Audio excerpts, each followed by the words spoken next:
Sometimes knowing something needs to change comes long before knowing how to change it. You may reach the point where you know, I can't keep living like this. So you start looking for answers, not necessarily answers about the other person, answers about what keeps happening. Why the same conversations end the same way. Why certain words affect you so deeply. Why you're always explaining why peace seems to disappear so easily. And somewhere in all that searching, you may notice something unexpected.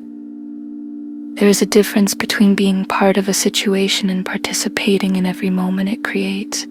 That can be an interesting realization when leaving isn't immediately possible. Because perhaps physical distance isn't the only kind of distance. Maybe emotional distance can happen for a moment too.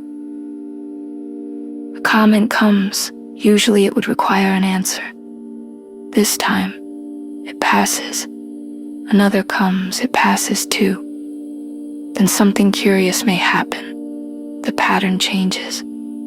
Perhaps there is another attempt to get the familiar reaction. Maybe it's stronger. Maybe it's weaker. Maybe nothing changes at all. But sometimes without the usual response, the exchange simply has nowhere else to go.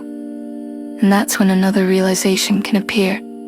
Defending yourself and protecting yourself aren't always the same thing. There are moments when speaking matters. There are also moments when knowing your own truth may be enough.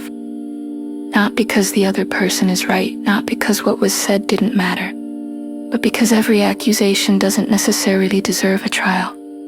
And every misunderstanding doesn't require a closing argument. Sometimes the surprising part comes later. The atmosphere feels different. Maybe the other person seems different too. And you wonder whether they changed or whether changing one part of a familiar pattern simply gave the whole thing a different place to go. It may last, it may not. But once you've seen that possibility, it's difficult to unsee. You may have more choices inside a difficult situation than you realized. Not control over another person, not control over every outcome, just choices about what gets your energy, what gets carried forward, and what you're willing to participate in. Sometimes that's where a little peace begins. That's a quiet truth.